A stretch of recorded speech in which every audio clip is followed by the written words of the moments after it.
Good morning, everyone. Before I begin, I'd just like to thank National Parents Council Primary for having me here this morning, and I'd also like to thank all of you guys for joining us.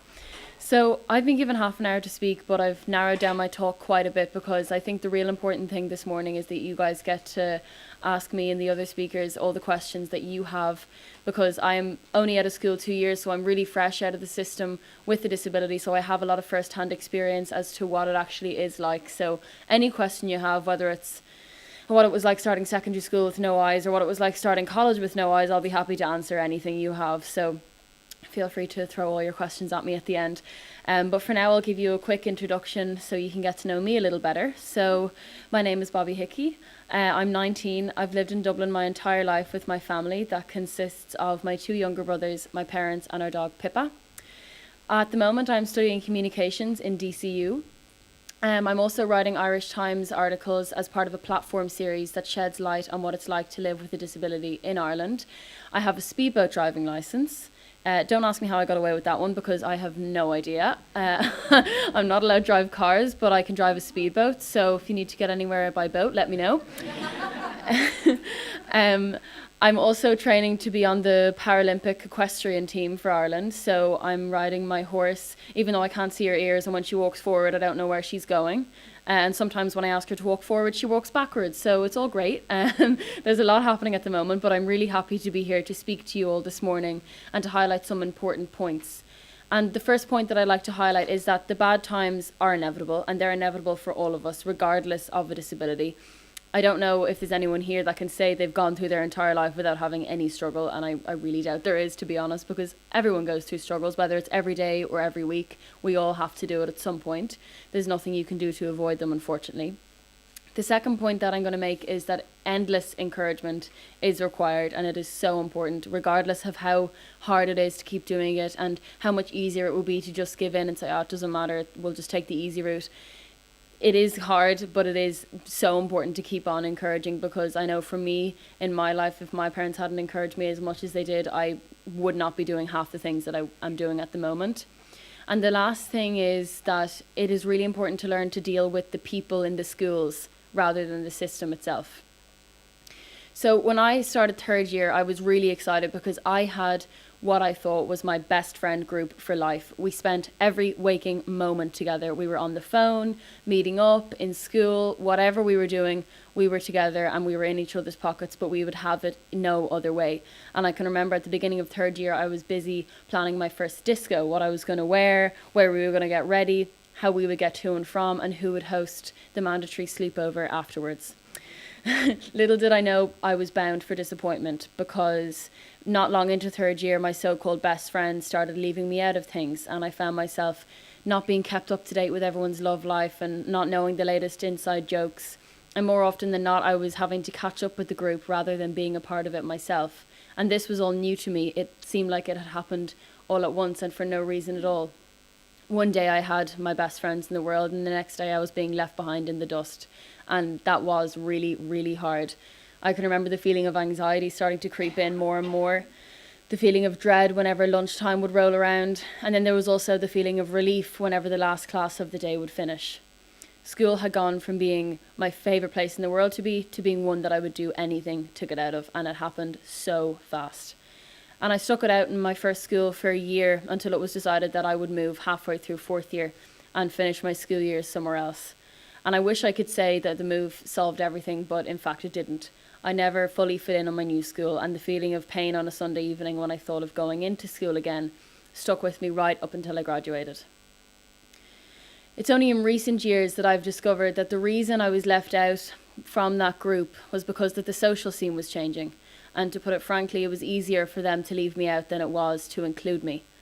But that didn't make it any easier for me at the time. It was heartbreaking because these were my world and I was being left out of it, and they were starting a whole new life without me.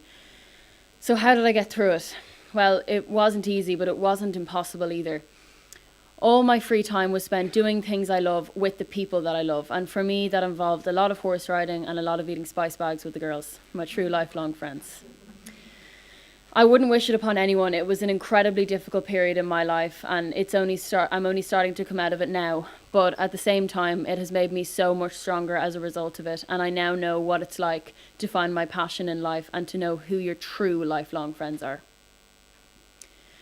But even sometimes strong people need encouragement, and encouragement comes from people. And as a whole, I enjoyed primary school. However, there was one aspect of it that I didn't really enjoy, and that was learning how to touch type. Now, the logic behind me learning how to touch type was so that I wouldn't have to know how to learn Braille. And it pains me to say this, but it actually has worked out for me in the long run. But at the time, 7-year-old Bobbie didn't realise how much benefit would be to me, and it was the bane of my existence. Once a week, I'd have to go into a little room with my SNA, and she would make me play this magician game on the laptop that was meant to teach me how to type. And I hated it. It was awful. And I'd go home at the end of every day and give out to my parents, demanding what I thought was a reasonable answer for such a painful task. How could they make me do this? What was the point in it? I would do absolutely everything to get out of it. There was arguments, tears, fights, punishments for outrageous behaviour, bribes to get me to keep on going, and thank God they kept on going. It would have been so much easier for my parents to give up at that point and just give in to me, because I was a nightmare. They could have said, no, it's okay, Bobbie, I know you don't like having to do it. I wouldn't like having to do it either, no worries. But instead they said, yeah, I know it's stupid, I know it's boring, but you're still going to do it. And thank God they did, because I'm currently studying communication studies, so I can't imagine my life without it. I touch type absolutely every single day, and had they not have pushed me through that time and encouraged me forwards, I don't know what I'd be doing at the moment. So encouragement comes from people, and that's one thing that my parents and I have learned over my 14 years of school, that it is so important to learn to deal with the people in the schools rather than the school system itself. So I've never been good at maths. All throughout primary school, shocking. All throughout secondary school, shocking. And it only got harder as secondary school went on, because everything was done on the board. So I was just sitting in class doing absolutely nothing, because I couldn't even see the board, let alone what was on it. So after a while, my resource teacher picked up on this, and she started putting things in place for me to actually take part and learn in maths classes.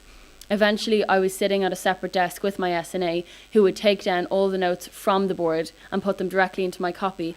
As she was doing this, she'd be explaining what was going on in class, so like it or not, I would have to listen to what was going on in maths class. And as well as this, I also had an extra maths class a week with my resource teacher, one-on-one, to go through the previous week's classes and to go over any homework problems that I was having. And every single effort was made in that school for me to succeed in maths. And that was no different when I moved school. Whenever I had a problem, I could go straight to the resource teacher and it would be sorted out straight away. During my leaving cert, I had anything and anything that I could wanted or needed. I had my separate exam centre, extra time, a reader. I could type if I wanted to, because I learned how to touch type. I could write if I wanted to. There were even a few biscuits thrown in there. You name it, I had it, and it was great. It made such a painful experience that little bit easier. And had we not have asked for help from all the resource teachers that I had, I would have failed maths in the leaving cert and a lot of other subjects too. All through my life, I've had to work harder than everyone else to achieve the bare minimum. And I'm not saying it's easy for 1 minute. I hate it sometimes. And there are times where I want to bang my head against the wall with frustration, because the simplest things are such a struggle. But what I've learned over the years is that no one can help you with your disability. No one can change that you have one. But when you ask for help, the right people can help you complete little tasks like doing your maths homework. But it took me my whole life to realise that the hardest part about it is asking for help. Once you do, everything else just seems to fall into place. During the leaving cert, I studied for 4 hours every single day and more on the weekends. But despite all my efforts, I still didn't get the course that I wanted to get. I was forced to do a PLC if I wanted a second chance at getting into college. And I started the PLC feeling ashamed and defeated. But little did I know I would have one of the best years of my life. That was when I started training to be on the para-equestrian team. It was where I met my boyfriend, who I'm still going out with today. And what made it even better was that at the end of the year, I got the news that I had a place in DCU to do communication studies. And now I'm living on campus. I'm a part of societies such as the Media Production Society and the Equestrian Club. I have a radio show on DCU FM. And I'm not saying for one second that it's easy, but despite everything that I went through in school, hard work does pay off. But that's not to say that everything is simple now, because trust me, living by yourself for anyone comes with its own host of problems, and it is for me as well. And finding out how I'm going to do college assignments is proving to be very difficult, but we'll adapt and we'll move on, because the most important thing for me is that I am living the life that I want to live, despite my side and all the challenges that I have had to deal with coming up through school and now in college as well. So to finish off my talk, I'd just like to bring it back to the very beginning. And I know that it looked like I was bragging at the start, but I just wanted you guys to realise that as long as you come from a loving home that provides a lot of encouragement, it is possible to go on and live the life that you want to live, no matter what it is. And not everyone's aspirations are the same. What I want to do isn't going to be the same as what your kids want to do. Everyone leads their own life, and everyone has their own goals and their own dreams set out for them. But as long as your kids are coming from a home of love and encouragement, they will be okay. And to be honest, all of you guys here this morning, you're already doing the right thing by being here. So if I were you, I wouldn't be worried. Thank you for listening.